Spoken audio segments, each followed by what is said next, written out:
Running a small business is weird, and today I want to talk about that. This video is for the people who are wanting to start a small business and they really want to know what it feels like behind the scenes.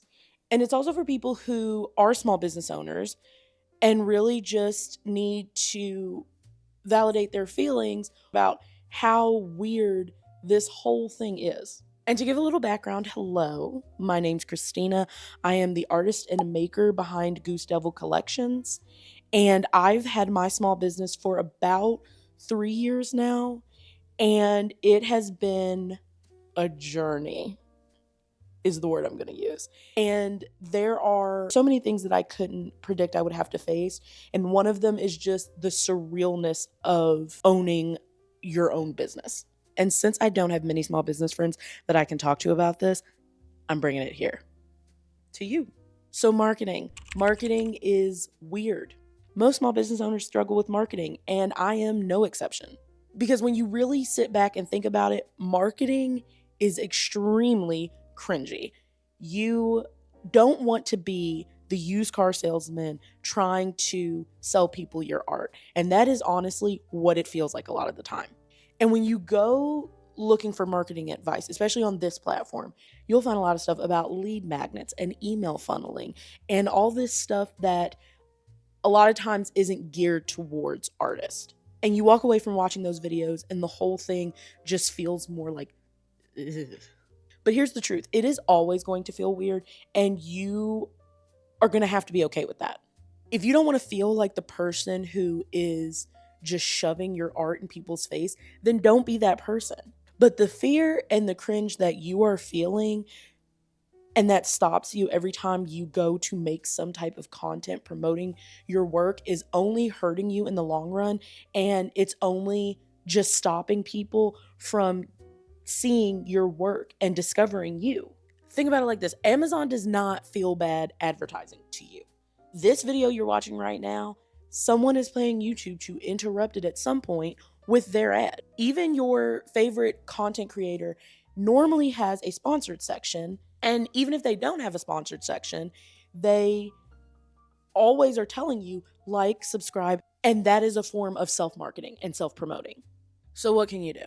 You need to stop thinking that you're being annoying when you're simply just sharing your work. You need to start thinking that you're simply just showing the world that you and your work exist. Even something simple as like a TikTok that shows what you're doing and then saying, hey, this is going to be in the shop later this week.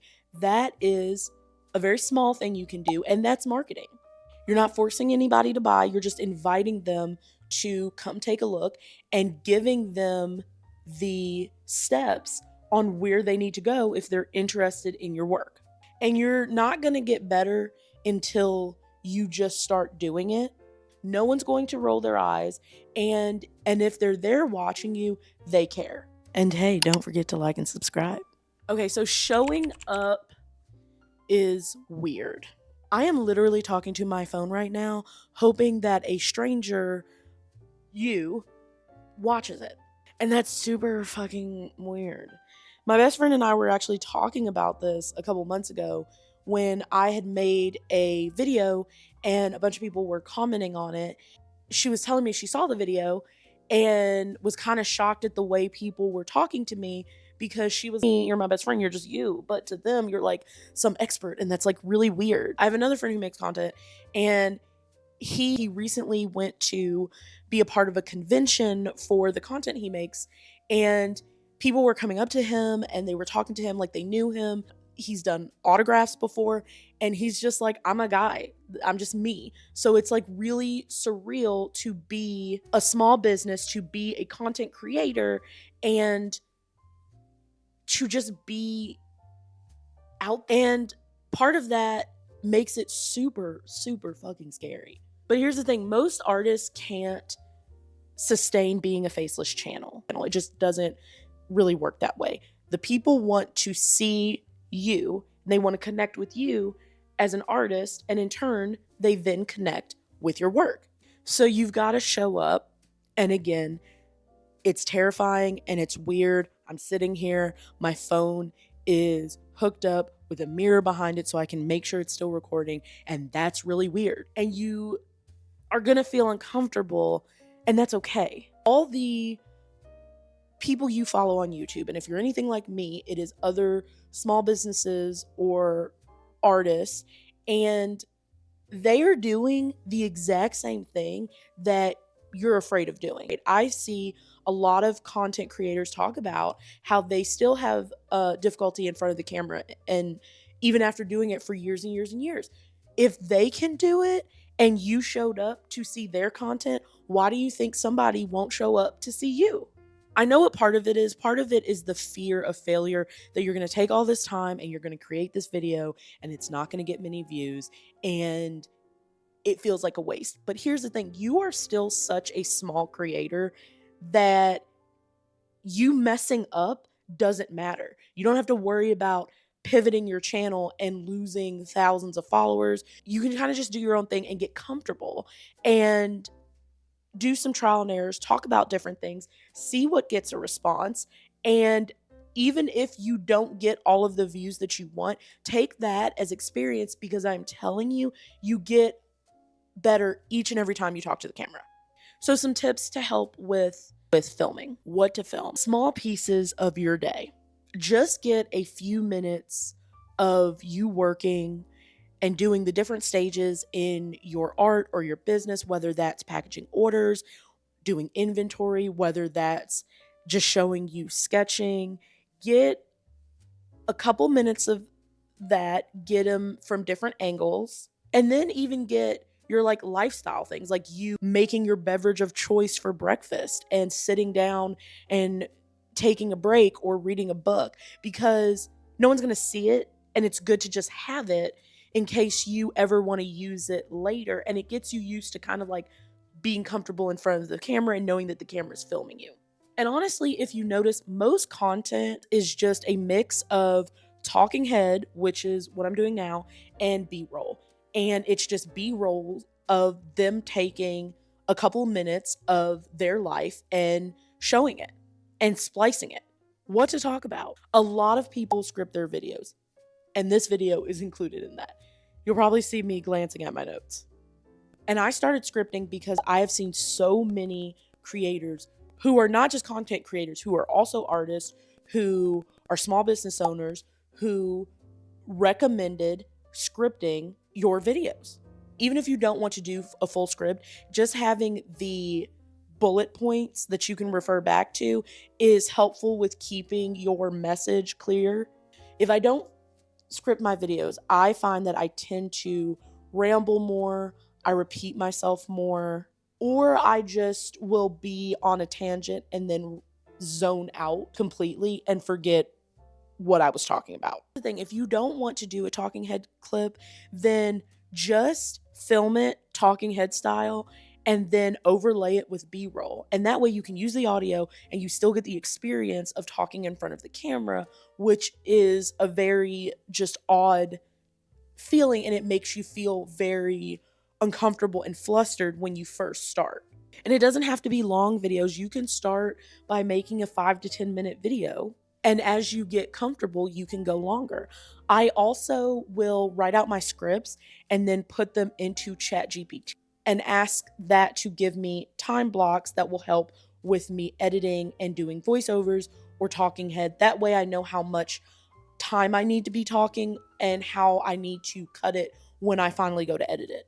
Doing it alone is weird. A lot of small business owners have support systems, whether that is spouses, family, friends, but that is not the same as doing the work. And most of us in small business, we're doing everything alone. I used to work in higher education, and in the department that I worked in, we had a team. You have coworkers to rely on. So if you have an idea and you don't know how to execute it, you can talk about it with your coworkers and they can help you out. If you have too much work on your plate, you can ask your coworkers to help. If you're having an issue and it's really above your head, you can go to your supervisor and have them deal with it.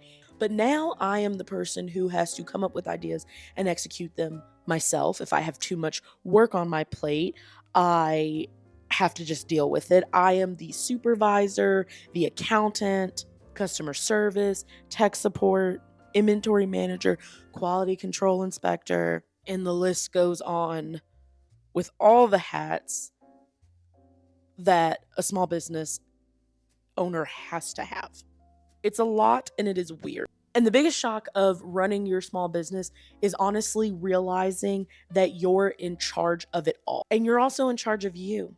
And while that sounds very simple, it is quite hard. Making yourself stay on task, making sure you are keeping up with your self imposed deadlines, making sure that you are managing your time and managing your money. It's very difficult. So, what do? Honestly, just take it one step at a time and prioritize learning new skills and actually using them. I watched a video on here by Uncomfy, and in it, she was working on a brand deck for her small business. And so I was like, I should do that. Like, I should make one for me just for like shits and giggles. And I did, and it was extremely helpful. At the time, I was having issue with my branding, and really it helped me get into that. It helped me kind of figure out the direction and the overall voice I want to have with my business. And so that was just super helpful, not just watching it and seeing it, it was also applying it. I watched a video by Fructose Illustration where they talk about how they say organized with the Notion template that they made. I went to their website and I bought the Notion template, and it is something that I use every single day. Small shifts can make a very large difference. And it doesn't have to be everything. Say this month you're going to learn how to do an email newsletter. Next month you're going to figure out how to set up your Etsy account. The next month after that, you're going to figure out how to start doing long form content and what settings you need on your phone, or what are the best microphones to use. And you just keep going. You just keep one step after another after another. Another thing that's very weird is the amount of pressure you put on yourself now that you are a small business owner. I guarantee you, when you worked your 9 to 5, you were taking breaks, you were taking vacations, you were, or at least wanting to, or at least planning to. And the thing is, I work sometimes 7 days a week. I will work from literally 8 a.m. till it's time to go to bed. And that is the pressure that I am putting on myself. I don't have to work that hard. And I am the type of person that I will keep going and keep going until my body physically shuts itself down.